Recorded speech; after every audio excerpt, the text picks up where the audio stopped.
Graça e paz, irmãos. Vamos para mais um estudo bíblico. Hoje eu serei bem breve, então eu peço que os irmãos, caso tenham alguma dúvida em algum ponto específico, deixe a sua pergunta aqui no vídeo para estarmos respondendo posteriormente, ok? Hoje irei falar brevemente sobre alguns pontos e alguns capítulos. Estudamos essa semana do capítulo 8 de Números até o capítulo 12. Então, de 8 a 12. 8 verso 1 até o capítulo 12, verso 16.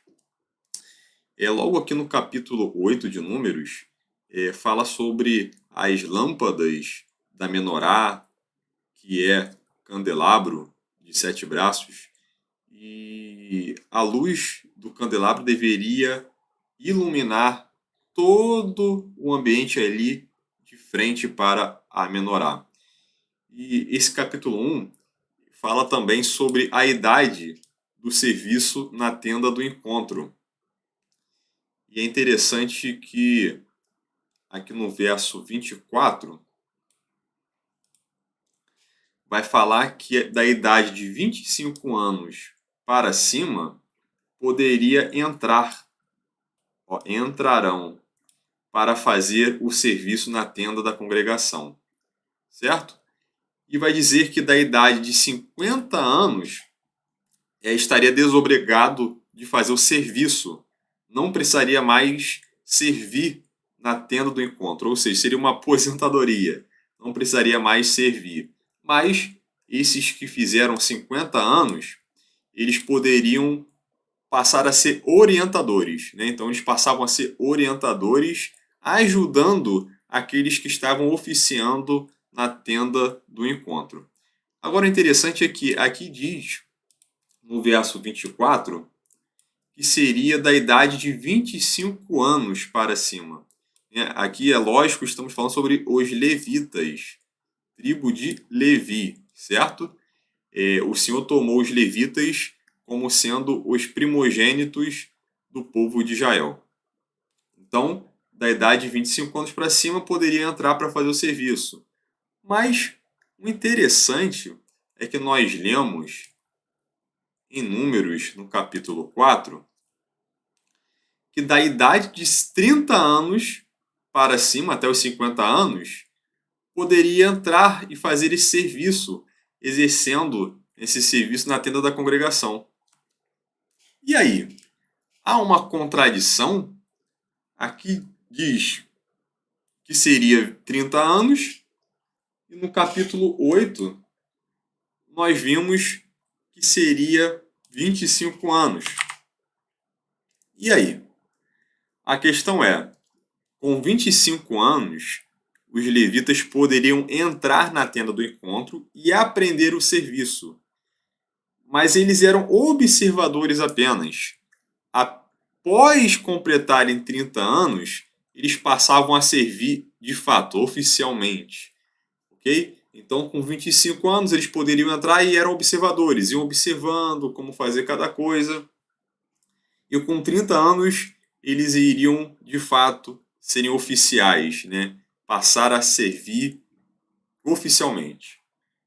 No capítulo seguinte, o capítulo 9, vai falar sobre a celebração da Páscoa. É dada várias instruções, né, sobre a celebração da Páscoa. Inclusive, algumas pessoas perguntam a Moisés que estariam ali impedidas de celebrar a Páscoa devido a estarem imundas, né, com impureza ritual, ou estarem viajando. Moisés, e aí? Se uma pessoa estiver viajando, se uma pessoa estiver impura, e como é que vai celebrar? Então as pessoas foram perguntar a Moisés, se caso tocarem no cadáver, e aí, o que vai acontecer? Vão poder celebrar a Páscoa ou não vão? Porque foi impedida. Como é que vai fazer? Vai ficar sem celebrar? Porque Deus disse que aquele que não fosse celebrar a Páscoa seria cortado do povo. E aí, a pessoa como é que iria celebrar? Se a pessoa estava impura cerimonialmente, a pessoa não teria escolha. E aí? E aí Moisés vai e pergunta a Deus sobre essa questão do estado de impureza. E Deus responde, além da questão da impureza, também a questão da viagem, se estivesse numa jornada longe. Então aqui vai dizer, ó, se alguém se achar imundo, lembrando que esse imundo aqui não tem a ver com pecado, é impureza cerimonial. As pessoas que estiverem puros cerimonialmente não poderiam celebrar a festa, oferecer sacrifícios. Então, a pessoa que estivesse impura cerimonialmente, ela teria que celebrar no mês seguinte. Então, lembrando que no calendário bíblico, no primeiro mês do calendário bíblico, ao 14º dia, ao anoitecer, eles celebravam a Páscoa. Então, a Páscoa para essas pessoas nesse estado de impureza, ou caso estivessem viajando no primeiro mês, deveria ser celebrado no segundo mês. Também no 14º dia, no entardecer. Ok? E deveriam celebrar também, né, comendo o cordeiro, comendo pães ázimos e também as ervas amargas. Amém? Isso, então, no capítulo 9. E uma pessoa não poderia escolher. Esse ano não quero comemorar no primeiro mês, eu vou comemorar no segundo. Não, não poderia. Não é questão de escolha. Okay? Então não era opcional. Você celebra o mês que você quiser. Não. Todos eram obrigados a celebrarem no primeiro mês. Se, somente se, a pessoa estivesse viajando nesse primeiro mês, ou se a pessoa estivesse numa condição de impureza cerimonial, aí sim vem a exceção. Apenas nesse caso específico, a pessoa poderia celebrar a Páscoa no segundo mês. Amém? Então, a pessoa, caso não estivesse incluída nessa exceção, ela não poderia optar pelo segundo mês. No capítulo seguinte, o capítulo 10, vai falar sobre as 2 trombetas de prata. O Senhor pediu a Moisés para fazer 2 trombetas de prata, certo? E é interessante que essas 2 trombetas de prata serviam para algumas questões distintas. Primeiro, serviam para a convocação de assembleia, de reunião, agrupar os israelitas. Tanto os israelitas, como também poderia ser apenas os líderes. Então poderia ser todo Israel ou apenas os líderes. E poderia também, né, o toque das trombetas, simbolizar ali, digamos que alertar, né, quanto ao povo desagregar o acampamento, ou seja, desmontar, eles fecharem as tendas e partirem daquele local ali onde eles estavam. Lembrando a vocês que havia a coluna de nuvem, que servia como um GPS, né, apontando o caminho que eles deveriam seguir, e a coluna de nuvem então servia como uma forma de demonstrar, vocês têm que sair agora. Mas além da coluna de nuvem, agora também haveria o toque das trombetas, ok? Então, se a pessoa estivesse dentro da tenda, não visualizando a nuvem, o toque da trombeta era uma forma dela saber o que estava acontecendo lá fora. Então, com o som, elas sabiam que deveriam partir. Então, era uma multidão de pessoas, né? Estima-se que era de 2 milhões até 3 milhões de pessoas. Então, para não acontecer de ter que chamar de tenda em tenda, olha, a nuvem apareceu, olha, a nuvem apareceu. Então, com o toque da trombeta, já anunciava isso. Se fossem tocadas 2 trombetas, né, soprassem ali 2 trombetas, os israelitas deveriam se aproximar da tenda do encontro, né, ali da porta da entrada. E se fosse assoprada apenas uma, era apenas para os líderes se reunirem ali. Então, toque da trombeta. Se tocou a trombeta sem retinido, sem o alarme, apenas de forma simples, digamos assim,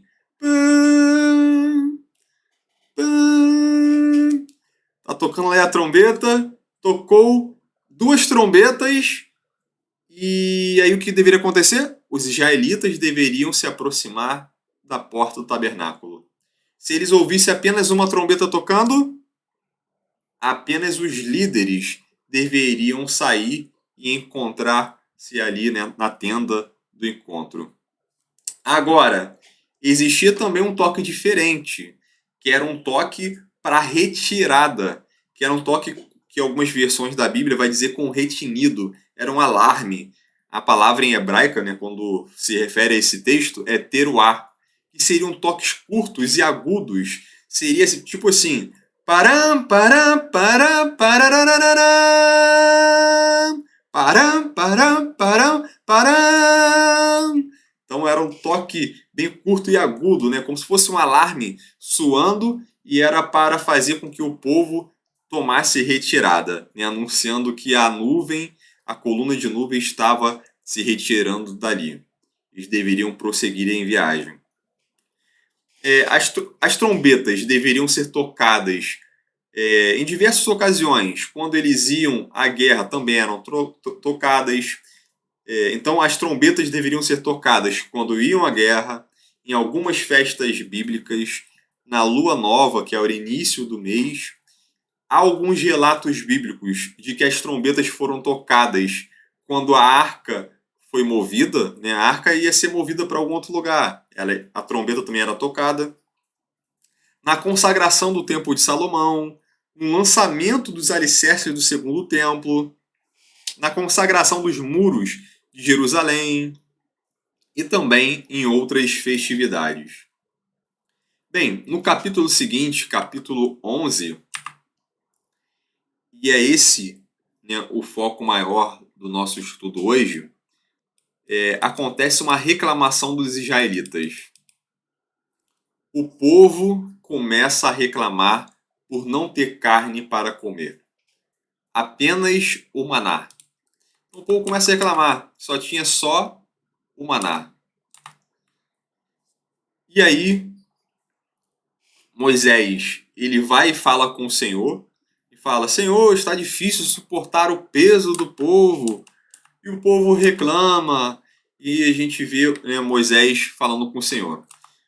E agora, Senhor, como é que eu vou suportar essa carga? E aí o que acontece? O Senhor fala para Moisés para ele selecionar 70 anciãos entre os israelitas. E diz que iria pôr nesses 70 o mesmo espírito que estava em Moisés. E é interessante que quando o espírito vem sobre eles, eles começam a profetizar. Muito interessante isso. Inclusive o texto diz que 2 desses anciãos estavam fora dessa reunião, estavam no acampamento, e eles, ainda que não estavam ali reunidos, eles também receberam o Espírito e começaram a profetizar. Foi Eudade e Medade, esses 2 homens que receberam o Espírito, ainda que eles não tivessem saído da tenda. Interessante isso. E também no capítulo 11 vai dizer que Deus enviou cordonizes. Era muita carne, carne para o mês inteiro, todos os dias comendo cordonizes. Moisés, inclusive, chegou a perguntar a Deus, Deus, mas como assim? Carne todo dia? Mas como? Ainda que abatesse todos os animais, não teria como alimentar todo esse povo, milhares e milhares e milhares de pessoas. Iria faltar carne. E aí Deus até fala para Moisés, Moisés? Quem sou eu? Né? Porque realmente, alguma coisa impossível para mim? Né? Então Moisés fala, ó, são 600 mil homens de pé. E aí? Como é que o Senhor vai dar carne para o mês inteiro? E aí Deus responde, e aí, a mão de Deus agora encurtou? Por acaso tem algo que eu não tenho poder para fazer? E Deus diz que iria fazer. E realmente Deus assim faz. Deus envia as cordonizes. Foi muita e muita e muita carne. Eles espalharam carne ali, né, entre as tendas, e aí ficou todo o arraial cheio de carne.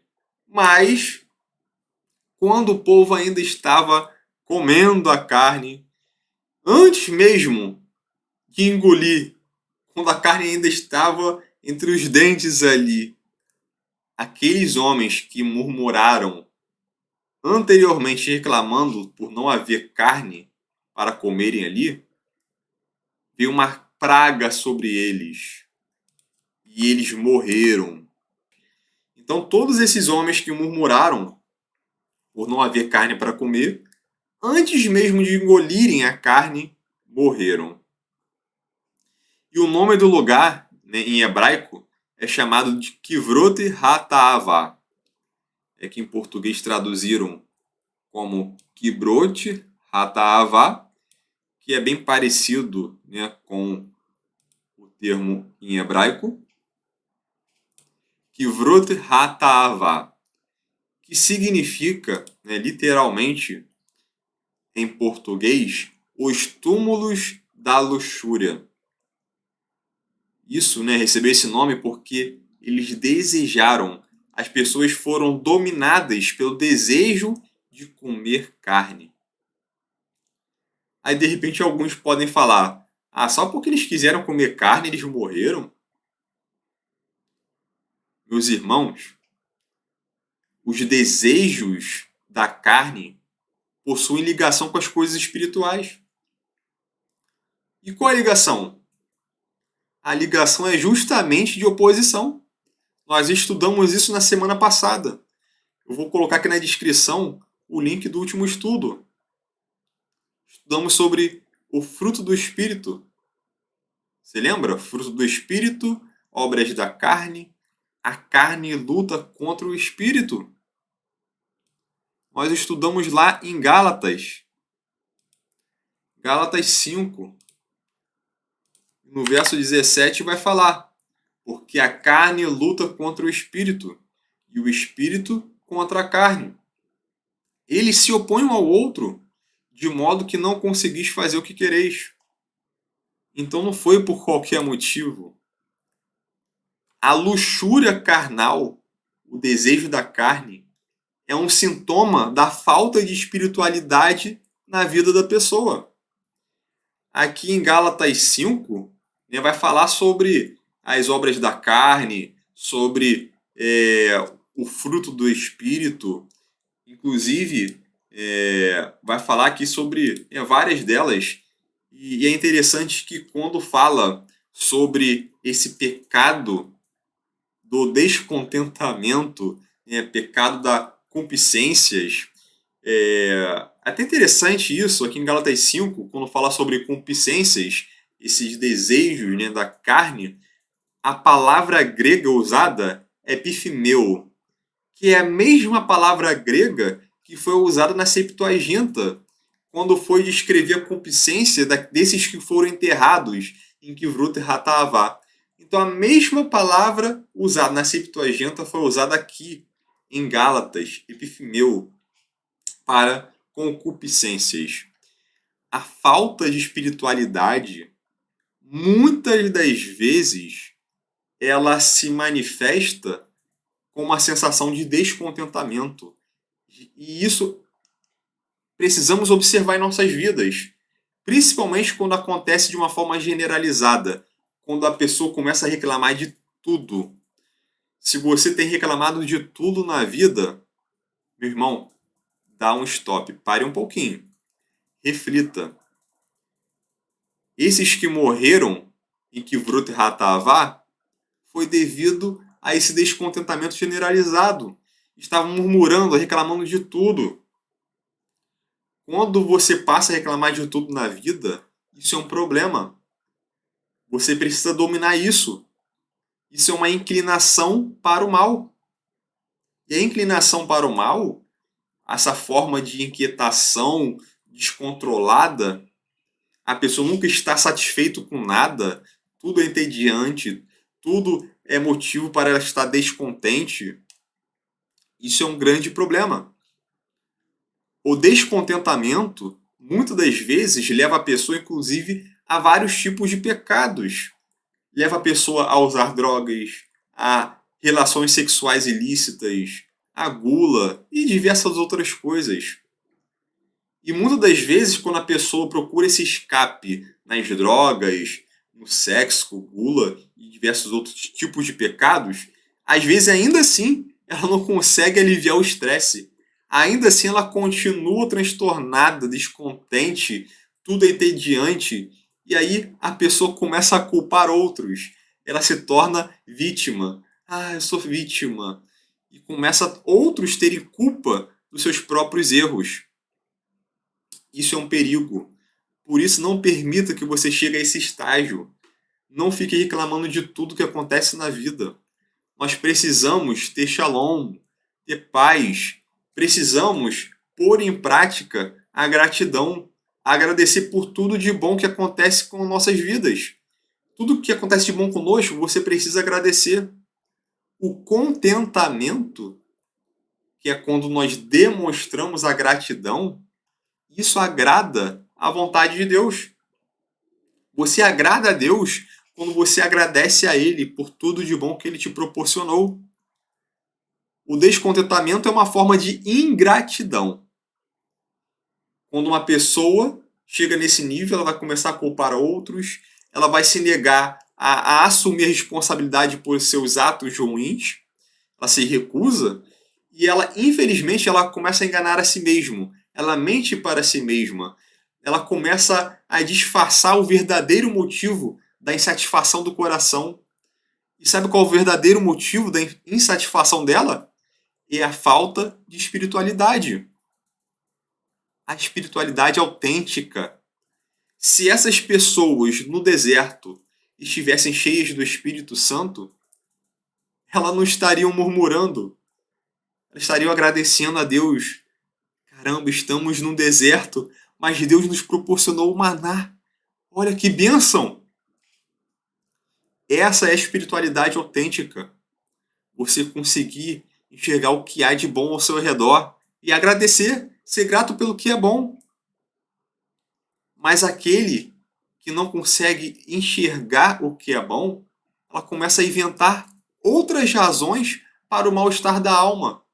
Ela começa a buscar outros motivos para se descontentar. E começa a colocar culpa. Começa a culpar outros. E muitas vezes culpar a Deus. Como aconteceu com esse povo, culpou a Moisés, culpou a Deus, preferiram voltar ao Egito. Meus irmãos, a carne, ela prefere morrer do que aceitar o governo do Espírito.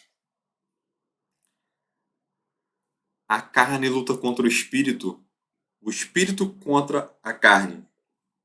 Essas pessoas que desejaram a carne, elas morreram. Não permita que o domínio da carne vença o Espírito. Seja forte, domine isso.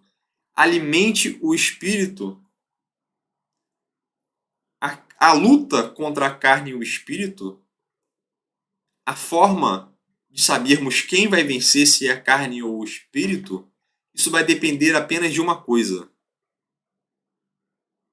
E quem vai decidir quem vai vencer é você. Você decide se quem vai vencer é a carne ou se é o Espírito. E sabe quem vai vencer? É aquele que você alimentar. Se você alimentar a sua carne, quem vai vencer é a carne. Se você alimentar o espírito, quem vai vencer é o espírito. Imagine uma corrida de cães. Tem um cão pretinho e um cão branquinho. Imagine qual cão vai vencer a corrida. Se você quiser que um cão específico vença, deixe um sem comer. Deixe ele ficar com fome, faminto. E o outro, você dê alimento. Dê ração para o outro. E você vai ver que aquele que vai vencer é aquele que estava saciado. Aquele que comeu. O outro que ficou fraco devido à sua fome, ficou para trás. E é assim com nossas vidas. Em nossas vidas, se você alimentar o espírito, você vai estar com o seu espírito forte. E o espírito vai vencer a carne. Agora, por outro lado, se você alimentar a sua carne, você não vai conseguir dominar as tentações, os desejos carnais. E isso leva à queda. É um perigo, meu irmão. Você precisa alimentar o espírito. Aceite o governo do espírito na sua vida. Não deixe que a carne venha e vença isso. É você que controla, meu irmão. Infelizmente, muitas vidas hoje foram destruídas porque alimentaram a carne. Não permitiram que o espírito venha e governe a vida. Precisamos pedir a Deus que Ele nos dê um coração cheio de contentamento, um contentamento piedoso, que venhamos a ter um espírito grato, agradecermos a Deus por tudo de bom que Ele nos proporciona, tudo de bom que Ele faz em nossas vidas, até mesmo as mínimas coisas. Em 1 Timóteo, no capítulo 6, no verso 6, está escrito assim: de fato, a piedade acompanhada de satisfação é grande fonte de lucro. Então tenha, meu irmão, a gratidão piedosa, o contentamento piedoso, a satisfação acompanhada de piedade. Isso é uma grande fonte de lucro. Infelizmente, esses que morreram no deserto com essa praga foi porque eles não tiveram esse espírito de satisfação, de piedade acompanhada de satisfação. Eles tiveram a luxúria. Eles amaram a concupiscência, essa fonte de luxúria. E por isso eles foram enterrados ali.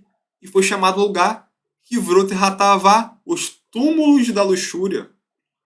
Veja, ter um túmulo com nome de luxúria, isso ainda não é nada. Mas veja, quando o Senhor Jesus retornar, isso é o que faz a diferença. Aqueles que deixaram a carne vencer, infelizmente, não estarão com Cristo naquele grande dia. Aqueles que deram lugar ao Espírito, que alimentaram o Espírito, esses vão reinar com Cristo. Esses vão herdar a vida eterna. Meu irmão, minha irmã, que venhamos a buscar o Espírito Santo, que venhamos a caminhar nessa verdadeira espiritualidade, no poder do Espírito Santo, que venhamos a praticar honestidade, que venhamos a praticar a gratidão. Precisamos buscar mais e mais ao Senhor. Lá em Tiago, capítulo 5, no verso 16, está escrito assim: portanto, confessai vossos pecados uns aos outros e orai uns pelos outros para serdes curados. A súplica de um justo é muito eficaz. O que acontece? Falamos aqui sobre a questão da luxúria, a questão da pessoa que está descontente com tudo, que começa a culpar outros. Meu irmão, a pessoa precisa enxergar o seu próprio erro.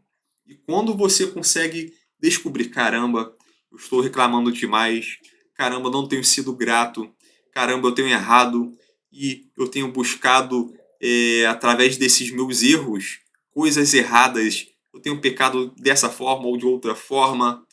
Comece a enxergar o erro, confesse o pecado. Se for necessário pedir ajuda, peça ajuda a um irmão, peça oração. Meu irmão, me ajude em oração, eu preciso vencer esse pecado, eu preciso de cura. A súplica de um justo é muito eficaz. Ore ao Senhor, peça ajuda a um irmão. Meus irmãos, provações, tribulações, todos passam. São como espremer uvas. E isso faz parte da caminhada da nossa fé.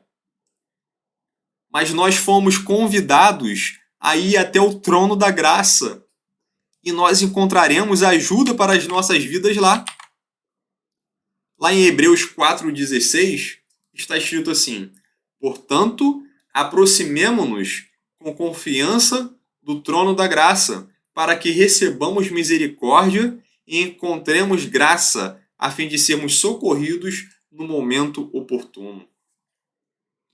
Meu irmão, basta apenas aproximar do Senhor, aproximar do trono da graça, e vamos receber dele misericórdia, encontraremos graça, seremos socorridos. Ele vai nos ajudar. Não podemos nos esconder de Deus, da sua luz, porque é a própria luz dele que vai vencer a escuridão. Se essa escuridão que está oculta dentro de você, não se preocupe, porque a luz divina vai brilhar. Ele te ajuda. Vá até o trono da graça. Aceite que Deus venha na sua vida e venha controlá-la. Apenas se você aprender a aceitar isso, colocar Deus no controle total da sua vida, aí você vai ser liberto. Você vai deixar de lado esse fardo do medo, da raiva, do descontentamento, da amargura. Precisamos buscar o amor de Deus, esse amor perfeito. Ahavashilemar, amor perfeito. Meus irmãos, em Provérbios 29, verso 25, tem algo aqui que eu peço que você reflita. Olha só. O temor do homem faz uma armadilha, mas quem confia no Senhor está seguro. Em outra versão, quem teme o homem arma-lhe ciladas, mas quem confia no Senhor está seguro. Temos algumas versões aqui diferentes. O temor do homem armará laços. Mas aqui é o sentido do medo, certo? Quando o homem está com medo. Muitas das vezes, quando perdemos a confiança pelo fato de estarmos amedrontados, assustados com algo, descontentes com algo, isso é cilada, isso é armadilha. E é uma armadilha que leva muitos ao pecado. Mas aqueles que confiam no Senhor, esses permanecem em segurança. Quem confia no Senhor está seguro. Precisamos buscar ao Senhor, confiar nele. Ele nos prometeu um grande conforto, ele nos prometeu ajuda em nossa jornada. Permaneça no amor dele, que é perfeito, meu irmão. E para encerrar, no capítulo 12 de Números, vai falar que Miriam, essa tradução aqui botou Maria, né, em hebraico, irmãos, só para vocês entenderem, em hebraico o nome dela é Miriam, literalmente Miriam. É um dos poucos nomes bíblicos que o hebraico é igualzinho o português, tá? Só que é Miriam com M no final. Então, a pronúncia hebraica é igual o português. Um dos poucos casos. Mas aqui o texto vai falar o seguinte, que Miriam e Arão, eles começaram a falar contra Moisés, pelo fato de que Moisés, né, casou com uma mulher cuxita. Em uma tradução vai falar etíope, certo? Uma mulher cuxita. E eles começaram, né, a falar contra Moisés, e com isso foi questionada a autoridade de Moisés. Começou a falar, Moisés, ó, Deus não fala apenas por você, ele também tem falado conosco. Né, e começa a criticá-lo pelo fato de ter casado com a cuxita. E Moisés, né, por ser um homem muito manso, muito humilde, então a gente vê que ele acaba não agindo. E o próprio Deus, o próprio Senhor, foi até Arão e Miriam. E aí, o que aconteceu? Olha só, meus irmãos. Deus fala. Eu não falo com Moisés por enigmas. Boca a boca, face a face, frente a frente. Ele contempla a forma do Senhor. E aí Deus vai se ira contra eles. E Miriam ficou leprosa. E ficou leprosa, né, durante 7 dias. E depois de 7 dias, né, ela voltou ao acampamento e eles se retiraram dali. E foram para o deserto de Parã.